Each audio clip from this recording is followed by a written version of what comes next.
Imagine for a second you're sitting at home watching the news. You see the Parliament floor. It is, well, it's absolute chaos. Right. People are shouting, papers are flying, maybe the opposition is staging a walkout. It just looks like total gridlock. And you sit there thinking, how on earth does a country of 1.4 billion people actually function? How do laws get written in the middle of a shouting match?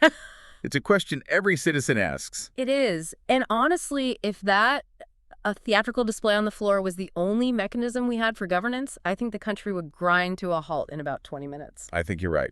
But that's the key. It's not the only mechanism. Exactly. But here's the high-stakes realization that most people, even seasoned political watchers, miss. The actual surgical work of Indian democracy, the line-by-line vetting of laws, the financial accountability, the, grilling of bureaucrats. All the important stuff. It doesn't happen on that noisy floor. It happens in these quiet, maybe even boring rooms, completely away from the cameras. That's it. While the Parliament floor is the face of democracy, today we're dissecting the eyes and ears. We are decoding the parliamentary committees. Welcome to this special deep dive presented by the Simplified UPSC by PPP YouTube channel. I'm your host, and today we are on a mission.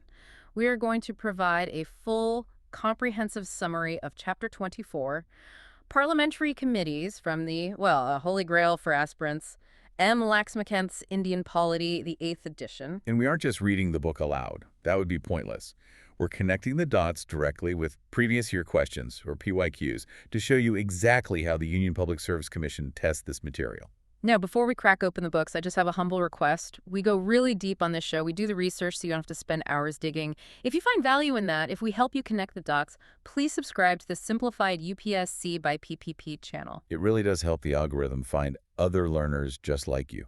It does. And if you're capable and want to support the research that goes into these scripts, please consider joining our paid membership on YouTube. It's the fuel that keeps these deep dives running. A massive shout out and a huge thank you to all our existing members. You literally make this content possible. Absolutely. Also, please don't forget to like the video and share your valuable comments. We read them and they really help us improve. Now for the resources. Right, the notes. You can grab the free notes and practice PYQs on our Telegram channel. But for the serious legends out there, our Legend YouTube members get access to premium notes, extra PYQs, and Model Mains answers exclusively on our Discord channel, so do join us there. All right. Shall we get to the roadmap for today? Let's do it. Today is absolutely packed. We're going to unpack the meaning and the litmus test for what actually counts as a committee. Then we are tackling the big three, the financial committees that control the nation's purse strings. After that, we'll move to the Departmental Standing Committees, or DRSCs, which are really the backbone of legislative scrutiny. Then we'll look at the other standing and ad hoc committees, and throughout all of this, we'll be weaving in those crucial PYQ linkages. So let's start at the very beginning. Section 1, meaning and definition. I have a sort of naive question to start with. Why do we even need these committees? We elect 543 MPs to the Lok Sabha. Can't they just, read the bills and vote on them? Ideally, perhaps, but practically, it's just impossible. Think of the Parliament like a massive town hall meeting.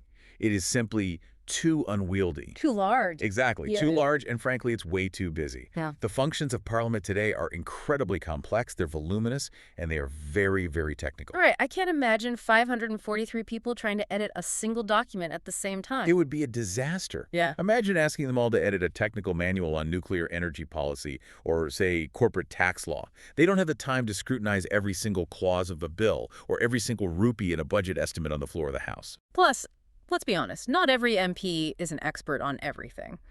You might have a poet or a doctor as an MP, but that doesn't mean they understand the really fine details of defense procurement. Precisely. Parliament as a whole just lacks the necessary expertise for that kind of detailed scrutiny on the floor. So the solution is to delegate. They are assisted by a number of committees to discharge these duties. Okay.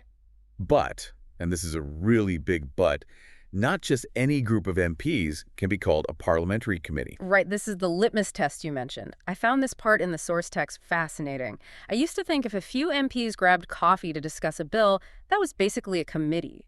But Laxmikanth lays down 4 very specific conditions. It's a very strict definition. To be technically classified as a parliamentary committee, capital P, capital C, 4 specific boxes have to be checked. Okay, what's the first one? First, the members must be appointed or elected by the House, or they must be nominated by the Speaker or the Chairman. You can't just form a group yourself. Okay, so they need some kind of official legitimacy. They can't just self-organize. That's right. Second, they have to work under the direction of the Speaker or the Chairman. They're answerable to the presiding officer of the House. Makes sense. Third, they must present their report to the House or directly to the Speaker or Chairman. Their work has to feed back into the parliamentary system. That all sounds pretty standard, but the fourth one is kind of the technical deal breaker, isn't it? It is. The fourth condition, the one that often trips people up, is that they must have a secretariat provided by the Lok Sabha or the Rajya Sabha. That seems like such an administrative detail. Like, who pays for the secretary? Why is that so important? It matters a great deal because it separates the official parliamentary committees from what the book calls the excluded group, specifically the consultative committees. You'll see this term in the news a lot. Consultative committees. Right. They sound important. What are they? They're useful, for sure, but they fail the litmus test. These committees, they consist of MPs, they discuss important government policies, and they meet with ministers. But, and this is the crucial distinction for a prelims question, they are constituted by the Ministry of Parliamentary Affairs. Okay, I think I see the difference now. So a parliamentary committee is the House organizing itself to check the government. Exactly. But a consultative committee is the government organizing a meeting with MPs. That's a perfect way to put it. The power dynamic is completely different. And practically speaking, these consultative committees, they don't have that dedicated secretariat provided by the Lok Sabha or Rajya Sabha. They're serviced by the ministry. Got it. So consultative committees, that's the Ministry of Parliamentary Affairs. Parliamentary committees, that's the House and the Speaker. Clear. Now let's look at the broad classification. The source divides them into two main buckets, standing and ad hoc. Simple enough, really. Standing committees are, well, permanent. They are constituted every single year, or at least periodically, and they work on a continuous basis. You can think of them as the standing army of parliamentary scrutiny. And ad hoc. Ad hoc committees are temporary. They're created for a very specific task like investigating a particular scam or examining a single specific bill. And once they hand in their report, they cease to exist. They just dissolve. Okay, that's a clear distinction. Let's zoom in now on the heavy hitters, the standing committees. And I think the biggest muscles in the room belong to the financial committees. Without a doubt, these are the powerhouses. In a parliamentary democracy, remember, the executive, the government, spends the money, but it's the legislature, the parliament, that holds the purse strings. These three committees are the primary tools for that financial accountability.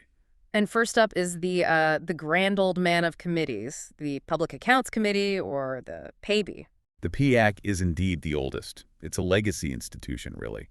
It was set up way back in 1921 under the provisions of the Government of India Act of 1919. It survived the entire transition from colonial rule to independence. And what does it look like today? Who's in it? It has 22 members. That's a very specific number you really need to lock into your memory for exams. 22. Okay. How is that split between the two houses? It's 15 from the Lok Sabha and 7 from the Rajya Sabha. That 2-to-1 ratio seems to be a trend we'll see quite often. So how do these members get there? Does the Prime Minister just pick his favorites? No, absolutely not. And that is vital to its function. They are elected by the Parliament every year from amongst its members. And the system they use is the principle of proportional representation by means of the single transferable vote. Ah, the STV system. We don't need to get into the complex math of it, but the main implication is that all parties get representation roughly based on their strength in the House, right? Exactly. It ensures it's not just a cheerleading squad for the government. It has a strong representation from the opposition. And speaking of which, there is a very strict rule. A minister cannot be a member of the PASI. That makes total sense. You can't have the government auditing itself. It would be like me asking myself, did I spend the money well? Yes, I did. Good job, me. Precisely. Now, regarding the chairman, the chairman of the PASI is appointed by the Speaker. Historically, up until 1967, the chairman always belonged to the ruling party. Okay. But since 1967, a very healthy convention has developed.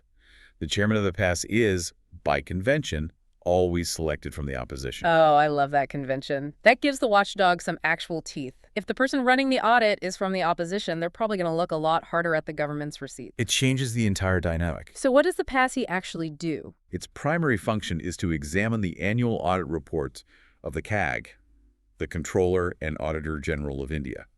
The CAG is the supreme auditor of the country, the one who goes through all the government accounts. The PACI takes that technical report and examines it from a parliamentary perspective. So they're looking for corruption. Is that the main goal? Not just corruption, though that's part of it.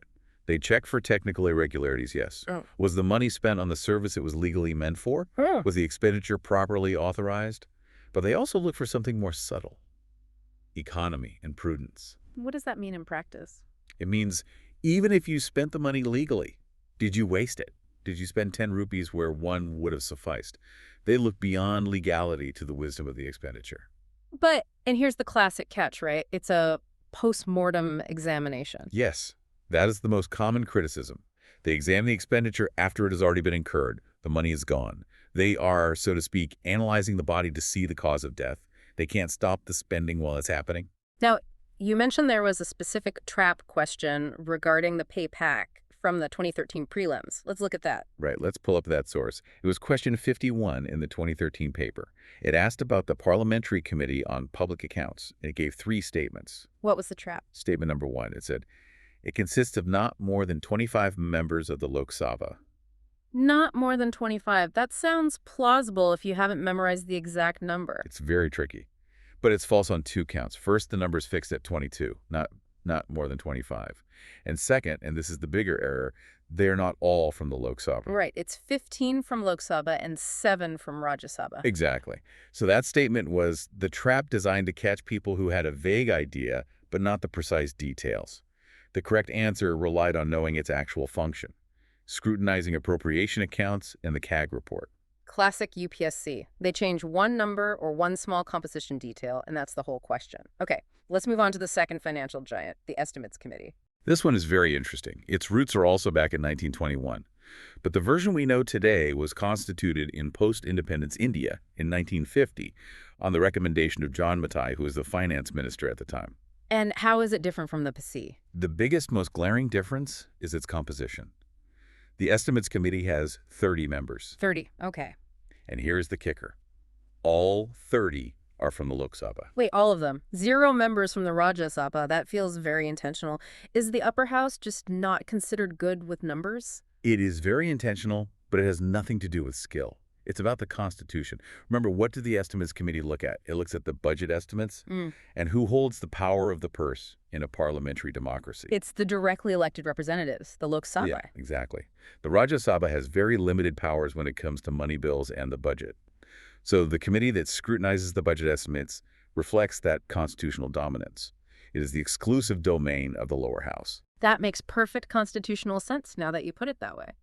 And what about its nickname? I saw it referred to as the Continuous Economy Committee. That sounds like a nickname for a very frugal dad who walks around the house turning off all the lights. That is actually a perfect analogy. Right. While the PPAC is the coroner looking at the dead body money that's already been spent, the Estimates Committee is the dad standing over your shoulder saying, do we really need to buy the expensive printer? Can't we just use the old one for another year?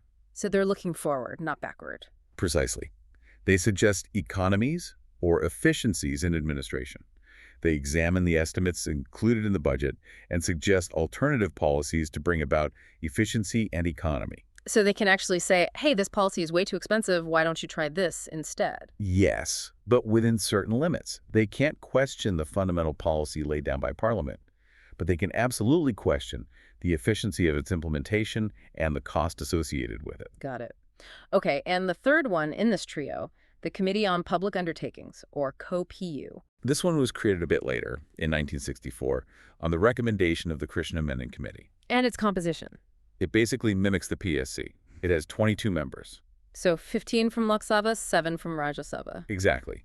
And just like the others, a minister cannot be a member, can't have the government minister in charge of a PSU sitting on the committee that's supposed to be holding it accountable. And its job is pretty much in the name, right? It scrutinizes public sector undertakings, or PSUs. That's right. Think of the big ones. LIC, ONGC, and TPC.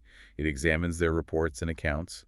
It also examines the CAG's audit reports that are specifically about these PSUs. Are there any limitations on its power? Yes, an important one. It cannot examine matters of major government policy or matters of day-to-day administration of the PSUs.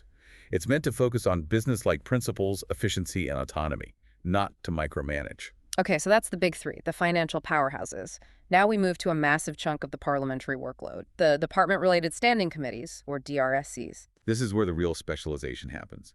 The big three, they have a broad financial mandate, but they can't look at everything. So we have 24 specific committees that cover all the ministries of the government of India. 24 committees, that sounds like a lot of coordination. How is the jurisdiction split between the houses? It's split to share the workload. 8 of these committees work under the purview of the chairman of the Rajya Sabha, and the other 16 committees work under the Speaker of the Lok Sabha. Can you give me an example? Sure. So, for instance, the Committee on Commerce or the Committee on Home Affairs works under the Rajya Sabha, whereas the Committee on Defense or the Committee on Finance works under the Lok Sabha. And what does the membership look like? Is it the standard 22 members, like the PACE? No, these are actually larger. Each DRSC has 31 members. 31, okay. And the split is 21 from the Lok Sabha and 10 from the Rajya Sabha. The members are nominated by the Speaker or the Chairman of the respective House. And what is their core job? Why do we have 24 of them doing this work? Their main job, their biggest task of the year, is to analyze the demands for grants of the various ministries. Think of this as what happens during the recess period of the budget session. Recess, like a vacation for the MPs? No, quite the opposite. It's one of their busiest times. After the general discussion on the budget is over, the House adjourns for a fixed period, usually 3 to 4 weeks. While the main floor is empty, these 24 committees go to work. I see. They take the demand for grants, which are basically the specific detailed shopping lists of each ministry, and they tear them apart line by line. That is the surgical work we were talking about right at the start. It is exactly that. They also examine bills that are referred to them by the Speaker or Chairman. If a new bill is introduced, and it's complex or controversial, the presiding officer might send it to the relevant DRSC for detailed study. And they can call people in, right? Experts and stakeholders. Absolutely. They can call experts, civil society members, government officials, and really vet the bill clause by clause away from the media glare. But do they have any real power? Can they force the government to change a bill or cut a budget? Technically, no. And this is a key point. Their recommendations are advisory in nature. They're not binding on the Parliament. So the government can just ignore them? They can. However, because these committees are multi-party and usually work on a basis of consensus, their recommendations hold a lot of moral and political weight. It is very rare for a government to completely ignore a unanimous recommendation from a DRSC. This brings us to a mains question from 2021, a GS2 paper. Yes, a very good one. The question was, do department-related parliamentary standing committees keep the administration on its toes and inspire reverence for parliamentary control? Inspire reverence. That's such a poetic way of phrasing it. It is, isn't it? And the answer lies in everything we've just discussed. They keep the administration on its toes because bureaucrats know they will have to come and defend their budget proposals line by line. They prevent the executive from just using its majority to steamroll the budget through Parliament without any real checks. So they ensure that even if the opposition loses the final vote on the floor, their substantive inputs are heard and considered in the committee room. Precisely. That's how they inspire reverence for parliamentary control. They are the mechanism for that control. Right. It's all about accountability. Now, let's do a sort of speed round through the other standing committees. Laxmikanth lists a whole bunch of them, categorized by their function. Let's start with the committees to inquire. Okay, there are 3 key ones here. First, you have the Committee on Petitions. If you, a listener, send a petition to Parliament on a bill or some matter of general public importance, this is the committee that examines it. It's a direct link between the citizen and the House. That's pretty cool. What's next? Second is the Committee of Privileges. This one is semi-judicial in nature. If an MP or the House as a whole feels their privilege has been breached, maybe a newspaper published a defamatory article or a police officer illegally detained an MP, this committee investigates. And the third one? The third is the Ethics Committee. This one seems to be getting more and more relevant these days. Very much so. It's their job to enforce the code of conduct for members of Parliament. It examines cases of alleged misconduct and can recommend action, from a warning to suspension. It's all about maintaining discipline and decorum. Okay, then we have the next category. Committees to scrutinize and control. My personal favorite in this category is the Committee on Government Assurances. Why is that your favorite? Because politicians, as we know, love to make promises. A minister stands up during question hour and says, "We will look into this matter," Or, I assure the House that we will build this bridge by next year. And then usually everyone just forgets about it. Exactly. But this committee doesn't forget. They have a team that literally goes through the parliamentary records, makes a list of all these promises and assurances, and then follows up with the ministries. They ask, did you actually do it? It's designed to turn political rhetoric into real accountability. That is brilliant. I also want to highlight the Committee on Subordinate Legislation. This seems really important because it touches on that concept of delegated legislation we saw in a 2019 Prelims paper. Oh, a crucial point. Parliament often passes laws that are just skeletons. They provide a broad framework. They then delegate the power to the executive, the bureaucracy, to write the detailed rules and regulations later on. That's delegated legislation. And that can be dangerous if it's not checked. It can be. The Committee on Subordinate Legislation is that check. It examines whether the executive is misusing that power. Are they making rules that go beyond the scope of the original act passed by Parliament? It's a vital check on the power of the bureaucracy. Okay, then we have the welfare-focused committees, the Committee on the Welfare of SCs and STs. This is a big one. It has 30 members, 20 from the Lok Sabha, 10 from the Rajya Sabha. Its main job is to examine the reports of the national commissions for SCs and STs and to look into all matters concerning the welfare of these communities. And the Committee on the Empowerment of Women? That was constituted a bit later, in 1997. It also has 30 members with the same 20-10 split. It considers the reports of the National Commission for Women and looks into issues related to the status, dignity, and equality of women in all fields. And finally in this category, there's the Joint Committee on Offices of Profit. Yes, this one is a bit technical but important. It recommends which government positions or offices would disqualify an MP if they were to hold them. It's all about preventing conflicts of interest. You can't be an MP and also hold a paid position under the government that might compromise your independence. Okay, moving to the last category of standing committees, housekeeping. These sound a bit boring, but are obviously necessary for the whole machine to run. They are the gears of the machine. The Business Advisory Committee, or BAC, is basically the traffic cop of the House. It decides the timetable for discussion. We will spend 4 hours discussing this bill, then 2 hours on that one. The Lok Sabha BAC has 15 members, Rajya Sabha has 11. And the others? Then you have the Rules Committee, which considers and recommends amendments to the procedural rules of the House, and the General Purposes Committee, which handles anything that doesn't neatly fit into any other committee's jurisdiction. That wraps up the very long list of standing committees. But we also have the ad hoc committees, the temporary ones. Right, and they are usually split into two types, inquiry committees and advisory committees. Inquiry committees are for specific events, right? Like if there's a big scandal or a specific issue to investigate. Exactly. For example, after the security breaches in Parliament, a joint committee on security in the Parliament complex was set up. Yeah. Or sometimes there are committees on specific issues like the MPLADS scheme. Once they inquire and submit their report, their job is done and they dissolve. And the advisory committees. These are mostly the select or joint committees on bills. This is a very specific and powerful legislative tool. The House can say, you know what, this specific bill is just too complicated or controversial for the DRSC. Let's form a temporary select committee just for this one bill. And they do a deep dive on just that one piece of legislation. A very deep dive. They vet it, suggest amendments, report back to the House, and then they disappear. Okay, we have mapped out the entire zoo of committees. Now let's get analytical. Section 6, critical analysis. Why does the system matter so much and where does it fall short? The pros are pretty clear from our discussion. You get specialized, detailed scrutiny that's impossible on the floor. You get nonpartisan discussion, usually. Why nonpartisan? Because they meet in private, away from the TV cameras. MPs are less likely to grandstand for their voters and more likely to actually discuss the substance of the issue. And of course, they can invite outside experts to give evidence. But the cons are significant too. They are. The biggest one, as we mentioned, is that their recommendations are purely advisory. The government can, in theory, just ignore them. And the PACE is postmortem. Yes, it's always looking at spilt milk.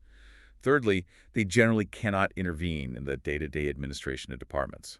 And a practical problem is that often the reports are delayed, or even when they are submitted, they are not discussed thoroughly in Parliament due to a lack of time. I want to circle back to a mains question from 2013 GS2. It asked, the role of individual MPs has diminished over the years.